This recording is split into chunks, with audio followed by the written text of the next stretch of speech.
Hi, this is Sam Black, and I just went through all of Platinum without taking a loss with Ral, so I thought I would make a video going into what's going on with Ral.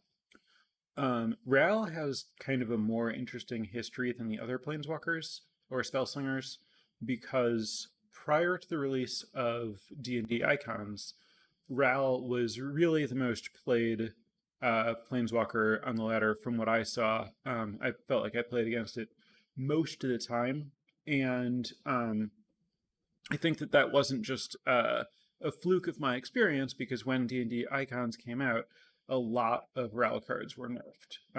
Previously, both Chaos Lightning and Magnum Opus were stronger. Magnum Opus used to give +3 or +3. Chaos Lightning used to cost 3 instead of 5.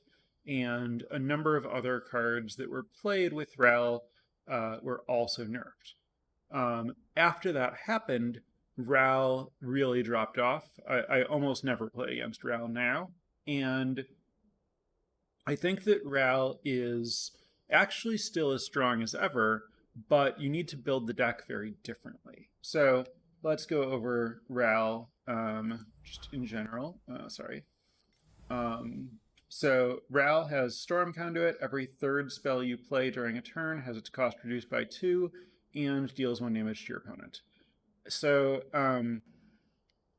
this reads, at least to me, as pretty hard to pull off, but in practice, you can build Ral to cast 3 spells many turns and generate a lot of extra mana and some incidental damage, which is kind of nice with this ability. A big part of that is Spark of Genius. This costs 0, and you get to draft a spell and add it to your hand. And so if you play anything and then this, then your next spell costs 2 less. So if you're playing a spell that normally costs 2, it's free. And so Spark of Genius makes it a lot easier to trigger Storm Conduit. So you can do things like play Magnum Opus when you have 4 mana, and then so Magnum Opus summons a Mizium Monstrosity, which is a 3/3 that gets +2/+0 or +0/+2 after you play a spell at random. So you can play Mizium Monstrosity, then play Spark of Genius, then play another spell that costs 1 or 2 for free. So you get 2 immediate triggers to grow your Mizium Monstrosity so that it's larger than 3/3 the turn that you play it, with very little effort.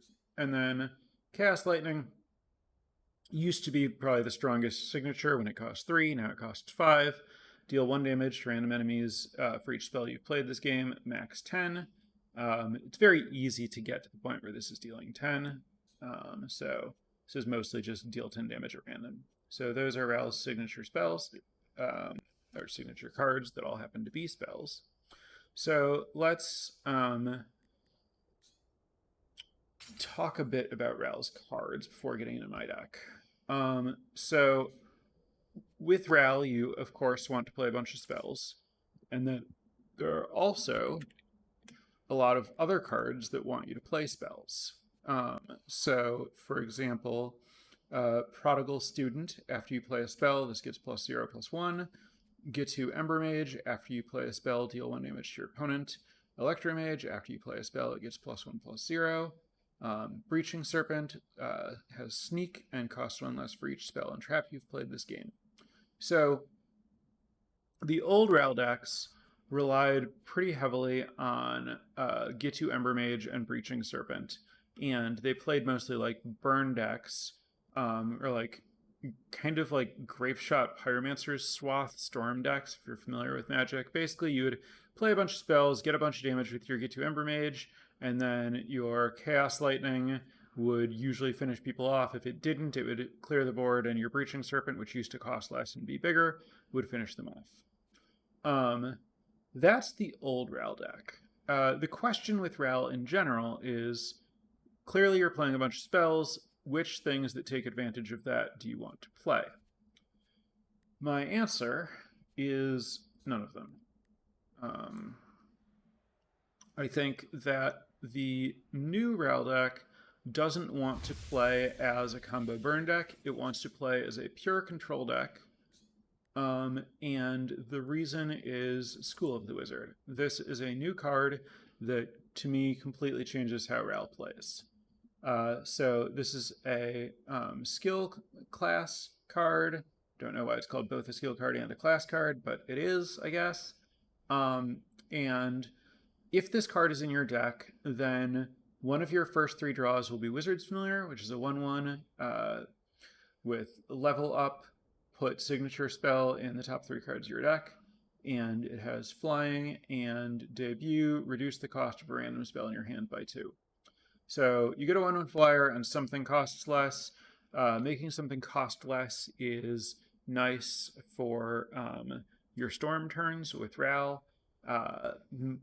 The 1/1 flyer is not particularly significant. Mostly this is just, beginning this progression. Next, you get Signature Spell. When you play this, you add Elemental Mastery to the top 3 cards of your deck, and you get to draft a signature spell and add it to your hand. This can be any spell from any planeswalker. You see 3 of them, you choose one of them, you add it to your hand. There are a lot of good hits for this. Just this card by itself is pretty good. I think it's better than Anticipate, which is draft a card from your deck. Signature spells are pretty strong, and some of them play really well with Ral. It can be getting more of any of Ral's signature cards, which are very good, or Turn to Stone, Vraska's signature card, is just really, really strong. Getting Ashiok's signature spell is a really good cantrip. There are some other nice hits. And then Elemental Mastery. This is what's really going on here. So this is a 6-cost spell, and for the rest of the game, at the end of each turn, you spent 6 or more mana on spells, summon a water elemental, and a water elemental is a 5/5 with sneak. It only costs 2 if it gets bounced, and of course, because you played the Elemental Mastery and that costs 6, you get a water elemental immediately that turn, and then every turn for the rest of the game, if you spend 6 mana on spells, you get another water elemental at the end of that turn. When your entire deck, sorry, this is not this is previous. I have 2 different versions. This is the version that I prefer. When your entire deck, literally every single card in my deck, is a spell, it's very, very easy to spend 6 mana on spells. So I've had games where I've triggered Elemental Mastery, making a 5/5 creature twice before I even hit 6 mana, thanks to Mana Surge. Gives you 3 mana for 2 mana, so if your Fountain of Magic stops you at 5 mana, which it can do because it starts on turn 6, or if you're just not at turn 6 yet, by the time you're ready for the Elemental Mastery, you can Mana Surge and then play Elemental Mastery and get your trigger. And then in general, Mana Surge, since it costs 2 and then gives you 3 more mana to spend, that's 5 mana getting spent on spells. Kind of, I don't know. It makes it easy to spend a lot of mana on spells. And then the only thing that you're worried about is running out of spells to play, but unlike a lot of other Ral decks, this one goes so far as to play Opportunity, which when you combine that with Anticipate and Divination and also just Fountain of Magic, makes it really easy to not run out of stuff to do. And so I was playing with like Gitu Embermage and Breaching Serpent, and I found that I just really didn't want any of my cards to not contribute to Elemental Mastery, and also that chip damage just didn't matter, because when you make a 5/5 sneak every turn, you just kill people with 5/5 sneaks, and it doesn't really matter how much life they have. So Embermage is now really off plan for what Ral is trying to do. Ral is basically just a pure control deck. So I mentioned that I had another build. I might as well show it to you. I think I prefer the all spells build, But so this version is playing Tolarian Academy instead of School of Magic as its land, and it's taking advantage of that. So the old Ral decks would usually play this with just Isochron Scepter, which gives you cheap spells, which of course Ral likes, and Mystic Tome, which is 4 mana for 3 cards over time. But of course, if you have Academy, then it becomes 3 mana for 3 cards. So it's like a better but slower divination that doesn't contribute to spell count. Now there's also Wizard Spellbook, which with Academy costs 4 or less mana, draws 4 cards. So it's like a lot more efficient than Opportunity, but it's not a spell, and it's a lot less efficient if you're not playing Academy. Not less efficient than Opportunity, but less efficient overall, and kind of less efficient than Opportunity because of the 2 spell discount that Ral gets for spells, making non-spells a little bit more expensive for spells. I think you want to, if you're playing Academy, I do like playing all 3 of these artifacts, but I think that I prefer just having all of your mana go into actual spells. I'm currently favoring the just spells deck, and let me show you a couple of games with this so you can get an idea what I'm talking about.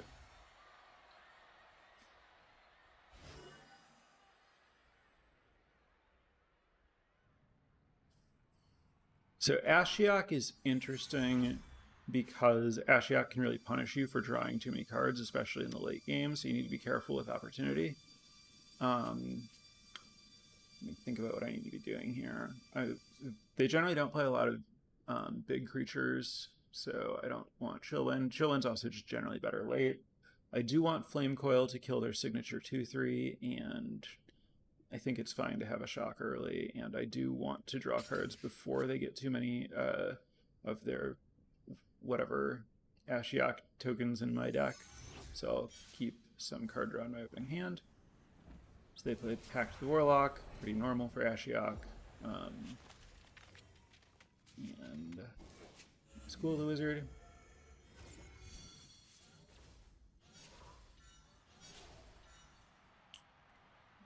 There's no reason to fire off Shock. Totally fine to just not play spells with Ral. Here's my Wizard's Familiar, which can block their Lore Keeper. So I'm not going to shock the Lore Keeper. In general, I think the Fragile Mana Gem is pretty valuable. You don't want to spend it because you might need it to play Elemental Mastery.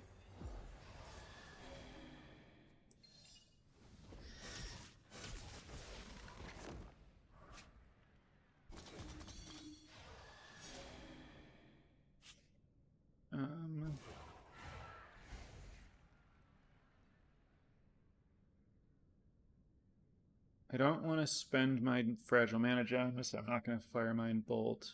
It's kind of nice to keep Shock once it costs 0 for a combo turn. I guess I can just do a mini combo turn now. I'll just Divination, and then that draws Signature Spell so that I can start getting toward my Mastery.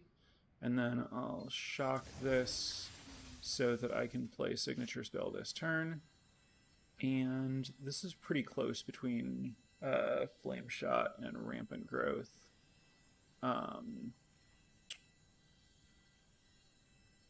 Because I have the Fragile Mana Gem, I think I'm actually going to be okay. I think I want Flame Shot here.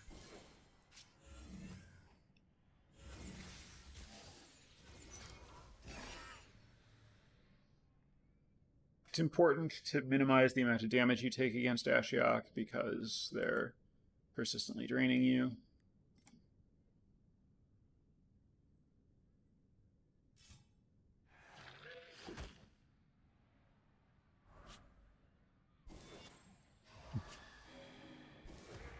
Sure. It's kind of cute, I guess. Okay, so I don't have enough to play Mastery this turn. I'll just cantrip kill this.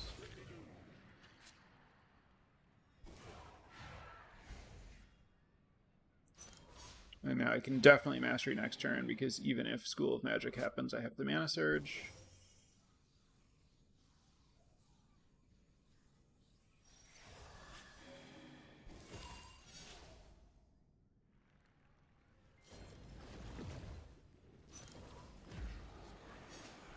I'm just gonna make 5/5s every turn and hope that that kills them. They're gonna be able to freeze my thing, that's fine. I could have taken the 1, I suppose. Yeah, sure, spend your mana killing my thing.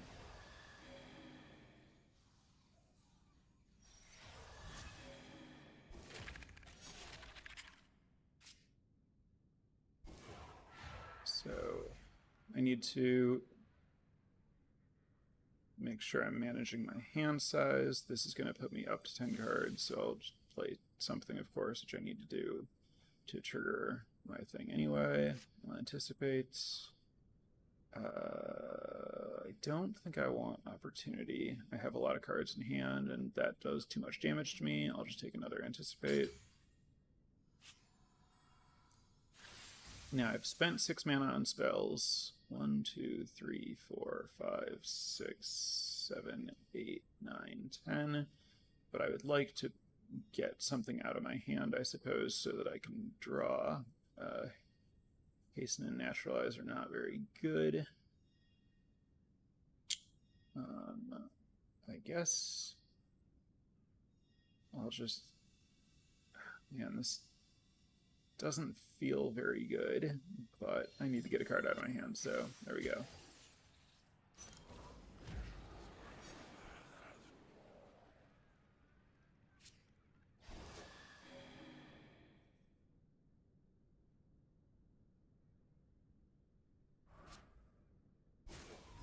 Yep.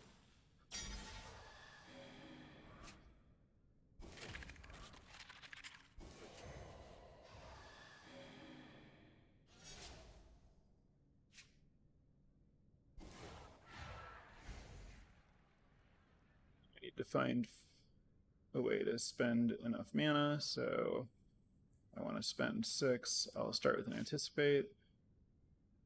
I'll get Magnum Opus, or Magnum Opus. And I'll play it. And I'm actually gonna Mana Surge. So I can... Oh, this doesn't quite do what I want. I'm going to be a mana short of attacking with this with haste. So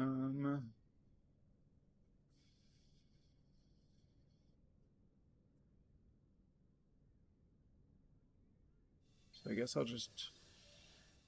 I don't know if I want to waste Flame Shot here. I'll Divination.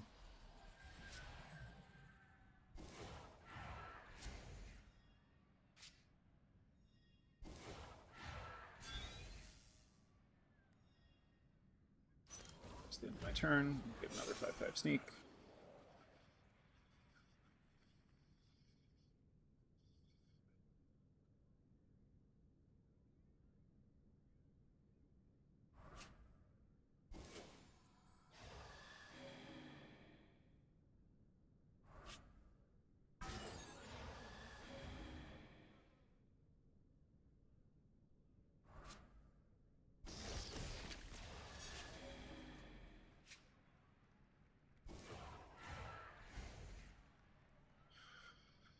Okay, I need to spend mana, I need to get cards out of my hand.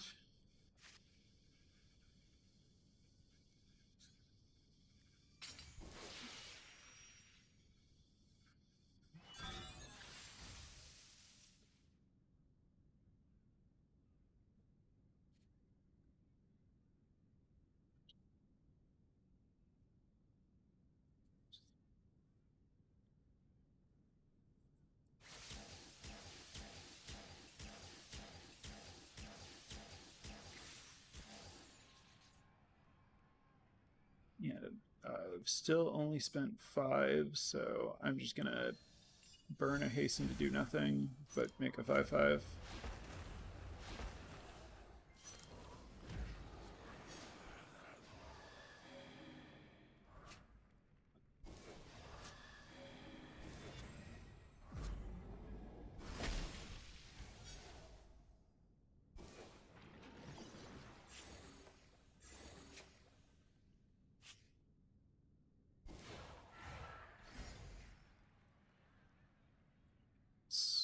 this out of my hand. And now I need to spend all 6 of my mana. 1, 2, 3, 4, 5, 6, 7, 8, 9.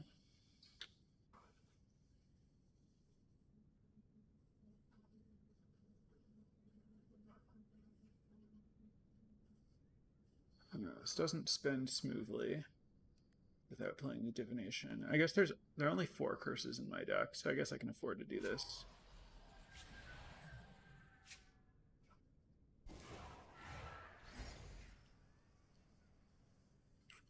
So if I Spark, it makes my next thing cost less, which is a problem if I'm trying to spend a lot. So I guess I'll just collaborate and give them a mana gem. I don't really want them to have a mana gem, but I do want to spend 3 more on spells.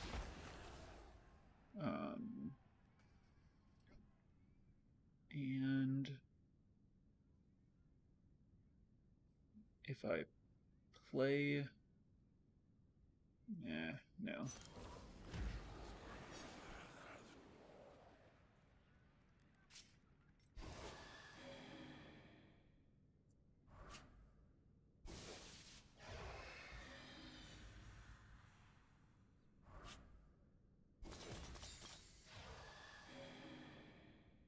So things only lose Sneak if your opponent could have blocked them when they attack, so all of these currently have Sneak.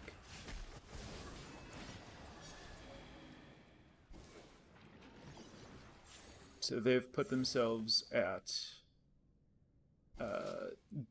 dead minus whatever cursing, so this flame shot is just going to kill them. If I can figure out how to target. There we go.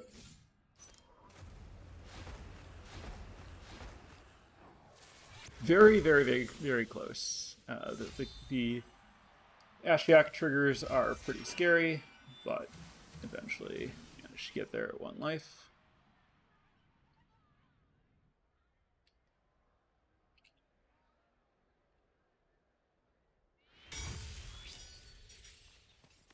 And let's try another game. Just different opponents can play pretty differently. Alright, this is a very different matchup, playing against Vraska. So they're going to be playing big creatures and little creatures. So I don't want Opportunity early, I don't want Cast Lightning early.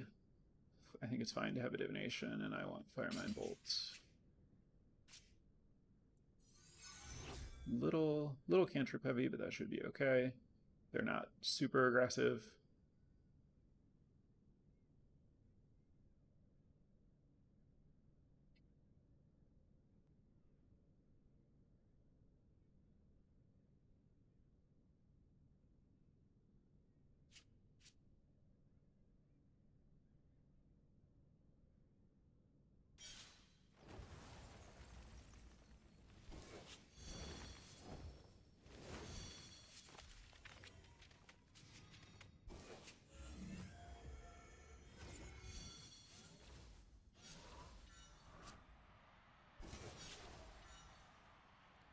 I don't generally think it's worth spending the mana crystal to play the Wizard's Familiar, since, as I mentioned, the crystal is pretty valuable later. So they're just immediately cashing this in for 2 cards and a creature with Finale. That's fine. That's setting up for a long game, but I think that my long game is better than theirs.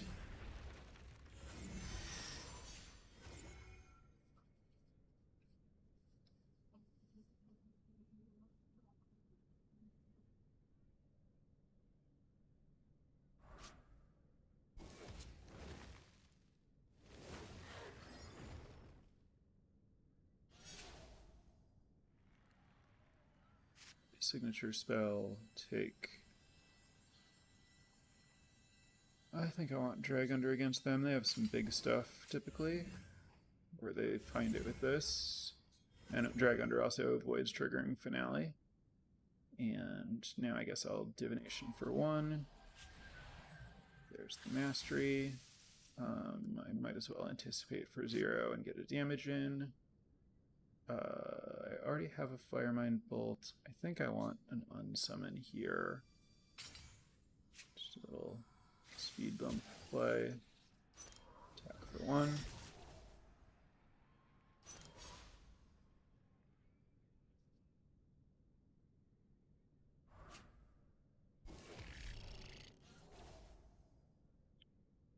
I'm just gonna chunk block here because of the Pyroclasm in my hand.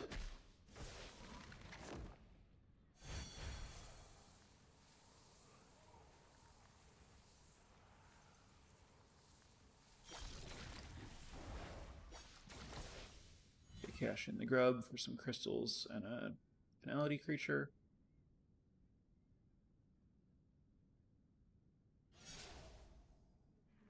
So I can actually probably resolve Mastery this turn if I Chill Wind and Spark. I won't make an elemental though, so I don't know if it's worth doing. I think it's not. I'm just gonna Firemind Bolt this and pass, and then next turn I can Elemental Mastery.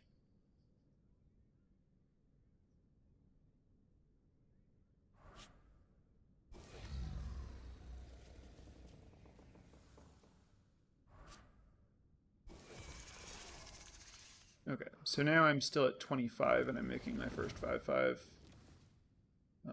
If I want, I guess I will. I'm gonna Spark, and I'll just take Anticipate, and then I'm gonna Unsummon this.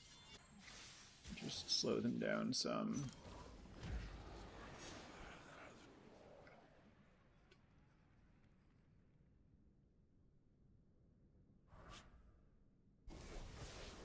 Yeah, that's fine.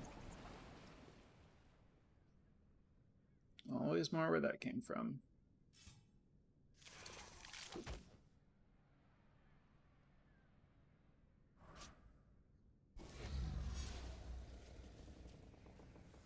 Okay, so Anticipate plus Drag Under can be my 6 mana and continue slowing them down.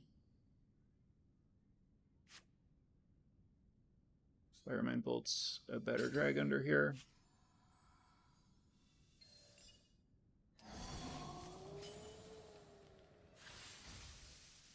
And if I want, I can keep doing things, but I'm good on that. The plan at this point is basically just make sure I make a 5/5 every turn, and while I'm not really under any pressure, I don't think they can beat that.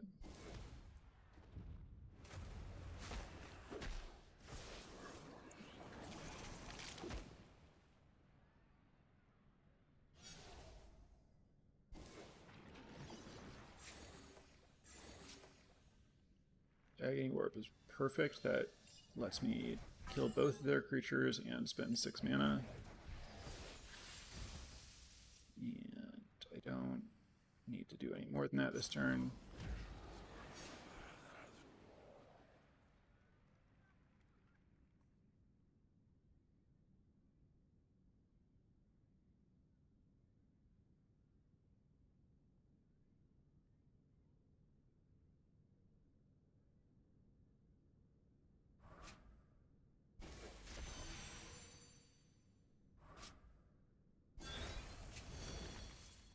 No, they have a 3/3 that can't attack.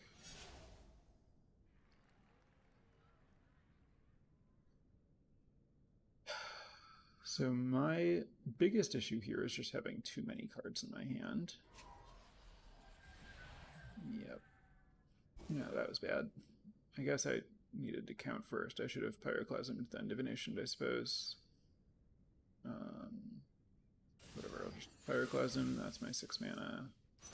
Pass.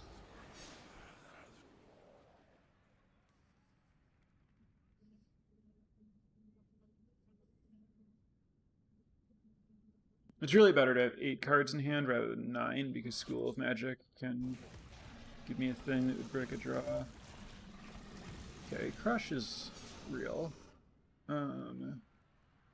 Unsummoning Crush is awkward because they get to just keep doing it, but maybe that's fine. We're gonna drag under one. They'll get that eventually. That's okay. We're gonna... yeah, sure, we'll just unsummon one. Just accept that that's what's happening. And then I'm gonna chill end one of them. Attack for 5. And pass.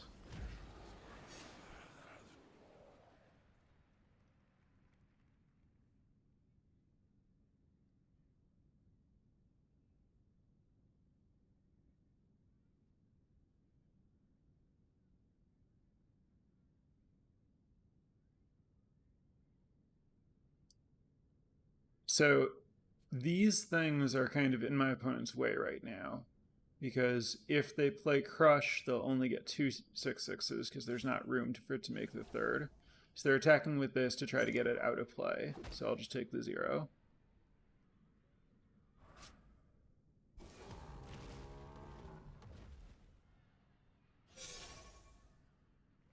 Okay, so let's start with a Spark and Flame Coil, I think. And Flame Coil plus Shock to kill that worm. And now I can, let's say, Jolt and see what we get. Those are pretty interesting.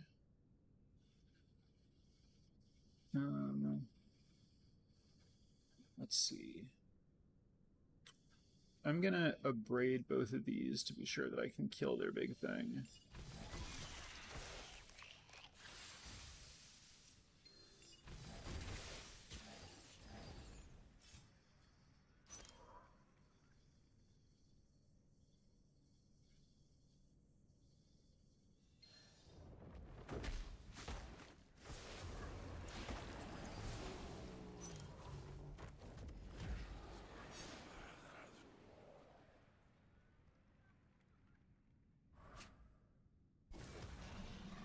Yep, we've got worms.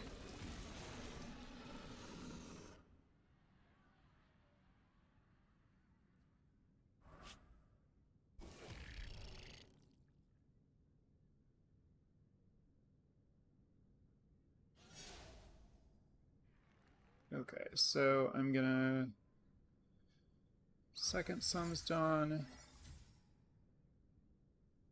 and that spent my 6. So I'm making another 5/5. I'm gonna attack for 5 unblockable. And I guess I'm gonna Mana Surge. And if I Fair Fight, everything goes to 4/4s and I get a 5/5. Alternatively, I could Opportunity. I think I like Fair Fight.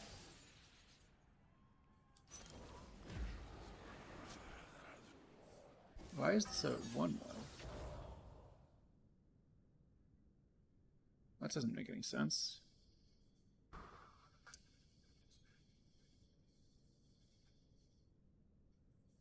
Oh, they had the... I see. They had a trap. They had Crippling Bolt to give it -4/-4.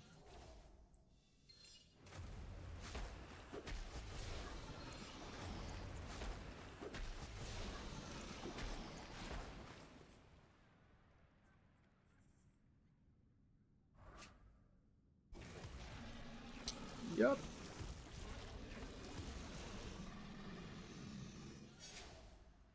So I'm gonna hope to find and cast. It costs 10 to cast the thing. It's gonna be hard to do. Alright, let's see if I can find an answer to these 6/6s.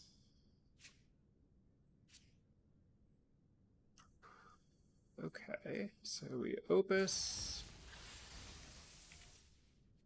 Then we Surge. Then we Opus. And I can't do more than that.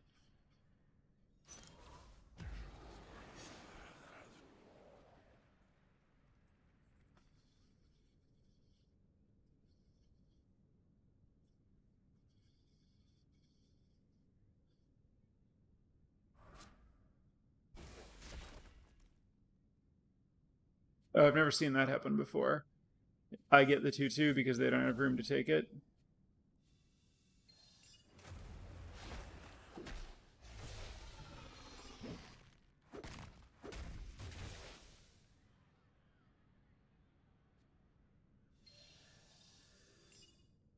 Block.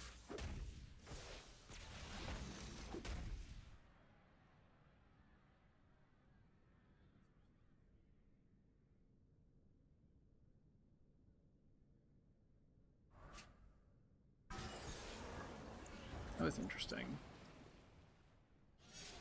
I'm not sure if that's good or bad for me.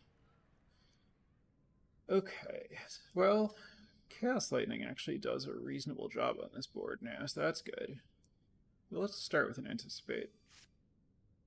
There's Second Sun.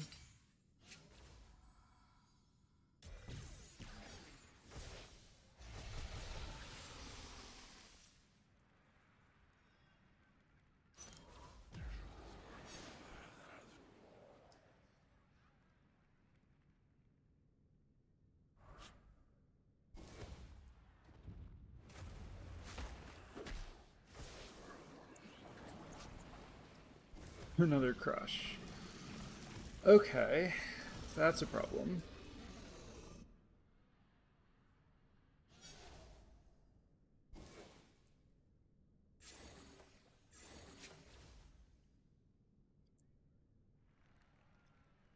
So, let's see. I only have 2 cards left, so Opportunity kills me. So let's Jolt. See what we get. Summon the strongest creature in your graveyard. Okay.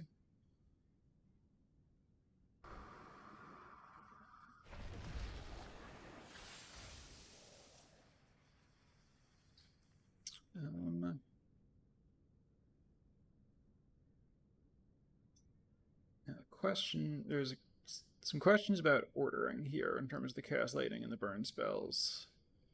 What my goals are.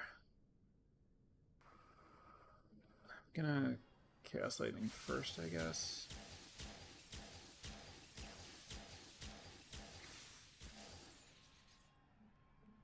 Oh, and that didn't leave me with enough mana to play other stuff. Whoops. Block, block. Okay, so I'm actually dead. Alright. Too many crushes is a thing that can beat me. That makes sense. I have played against Vraska with crushes before, but I think not with Ral, and that's a good plan here.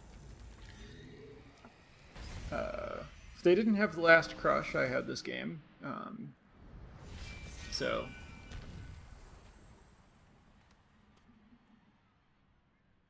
I mean, these have been some cool close games. Pretty happy with that. And that's gonna do it. Now, you know, I'm not cherry picking wins, but I hope that that showed that this is a pretty strong deck in terms of what it was able to do, even in that game that it lost. Thanks for watching, and I'll be back later with another Spellslinger.